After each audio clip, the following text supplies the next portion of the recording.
एक तरफ चिलचिलाती गर्मी, कभी न खत्म होने वाला दिन, और दूसरी तरफ हमेशा के लिए जमी हुई रात। अगर हमारा ग्रह सूर्य के साथ टाइडली लॉक होता तो ऐसा होता। इस धरती पर आपका जीवन कैसे अलग होगा? आप वास्तव में कहाँ जीवित रह पाएंगे और आपके समय की भावना का क्या होगा? पृथ्वी हर 24 घंटे में अपनी धुरी पर एक पूरा चक्कर लगाती है और हर 365 दिनों में हम सूर्य के चारों ओर अपनी परिक्रमा पूरी करते हैं। यह वही है जो हमें हमारे सूर्योदय, सूर्यास्त और मौसम के परिवर्तन देता है। यदि इस घूर्णन और परिक्रमण की गति समान होती तो पृथ्वी टाइडली लॉक हो जाती। इसका अर्थ है कि ग्रह का एक भाग हमेशा सूर्य के सामने होगा और दूसरा हमेशा के लिए अंधेरे में डूबा हुआ मुंह फेर लेगा। यही कारण है कि आप चंद्रमा का केवल एक ही भाग देख सकते हैं। ये ज्वारीय रूप से पृथ्वी पर बंद है। आपको उस रात के दृश्य का आनंद तब तक लेना चाहिए जब तक वो आपके पास है। आप जिस ग्रह पर हैं, उसके आधार पर आप कभी भी चंद्रमा या सितारों को फिर कभी नहीं देख पाएंगे। ग्रह का एक भाग सूर्य के प्रकोप का सामना कर रहा है और दूसरा अंतरिक्ष के अंधेरे का सामना कर रहा है। आपके बचने की सबसे अच्छी संभावना दोनों के बीच कहीं रहने की होगी। गोधूली क्षेत्र में आपका स्वागत है। भूमि की यह पतली पट्टी जो दिन और रात दोनों की सीमा बनाती है, टर्मिनेटर रेखा भी कहलाती है। ज्वारीय रूप से बंद पृथ्वी पर संभवतः यह एकमात्र ऐसा क्षेत्र होगा जहां चीजें न ज्यादा गर्म होती हैं और न ज्यादा ठंडी, ठीक हमारे सोलर सिस्टम के गोल्डीलॉक्स जोन की तरह। इस टर्मिनेटर लाइन की चौड़ाई लगभग 60 किमी 37 मील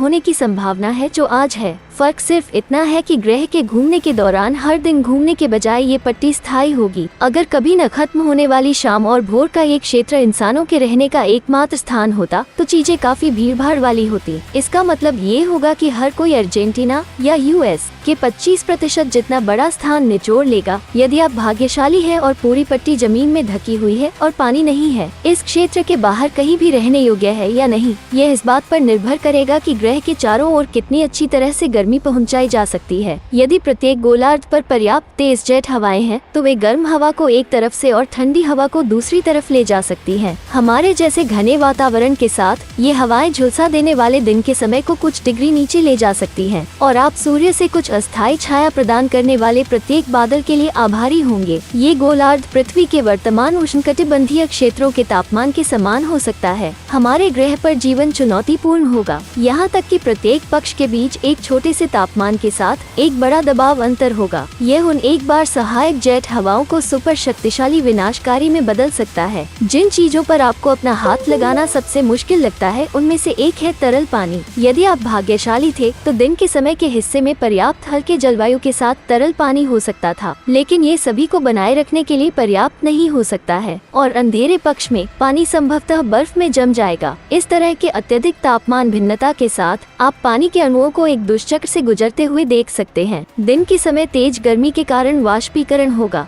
फिर वे अंधेरे पक्ष की ओर बह सकते थे, वापस बादलों में बन सकते थे और दिन के समय की ओर लौट सकते थे, जहां प्रक्रिया को फिर से दोहराया जाएगा। तो आपको रचनात्मक होना होगा। आप ठंडी तरफ से बर्फ लेने और उसे पिघलाने के लिए किसी तरह का खनन और परिवहन संचालन विकसित कर सकते हैं, या आप दिन की ओर से जल वाष्प को तरल जल में परिवर्तित कर सकते हैं। एक चीज जो आपके पास पर्याप्त होगी वो है सौर ऊर्जा। ग्रह के धूप वाले हिस्से में आपकी आपूर्ति अनंत होगी। आपको बस ये सुनिश्चित करना होगा कि आपके सौर पैनल तीव्र गर्मी का सामना कर सके। दुनिया के कुछ गर्म स्थानों में सौर पैनल पहले से ही ठीक से काम नहीं करते हैं। 50 डिग्री सेल्सियस 122 डिग्री फ़ारेनहाइट जितना अधिक तापमान, साथ ही धूल का एक बड़ा निर्माण इन पैनलों को 50% कम कुशल बना सकता है। लेकिन आप धधकते तापमान का उपयोग बिजली पैदा करने के तरीके के रूप में कर सकते हैं। आपको थर्मोइलेक्ट्रिक तकनीक कहलाने की आवश्यकता होगी। डिवाइस के एक छोर को ग्रह के गर्म पक्ष पर और दूसरी छोर को ठंडे पक्ष पर रखकर आप बस तापमान अंतर से मुफ्त बिजली प्राप्त कर सकते हैं। एक मौका है कि यह आपको काम करने के लिए बहुत कुछ नहीं देगा। ऐसा इसलिए है क्योंकि ये थर्मोइलेक्ट्रिक डिवाइस आमतौर पर केवल उन चीजों के लिए उपयोग किए जाते हैं जो 1 टन बिजली की मांग नहीं करते हैं। तो आप अपनी बैटरी का बैकअप ले सकते हैं या अपने मिनी फ्रिज को ठंडा रख सकते हैं। ये पता लगाने की कोशिश करना कि आप गोधूली क्षेत्र के बाहर कैसे और कहां रह सकते हैं कठिन होगा। गर्म तरफ आप अपने चारों ओर पिघलने वाली चट्टानों से निपट सकते हैं। आप स्थायी मैग्मा सागर पर घर नहीं बना पाएंगे और ठंडा पक्ष सतही जीवन को लगभग असंभव बना देगा। इसके बजाय आप गहरे भूमिगत रह सकते हैं। वहाँ आप भूतापीय तापन की गर्मी का आनंद लेंगे। गोधूली क्षेत्र के करीब आप भारी इंसुलेटेड घरों में मिल सकते हैं। आपको बस एयर कंडीशनर, इलेक्ट्रिक रेडिएटर या जियोथर्मल भट्टी को क्रैंक करना होगा।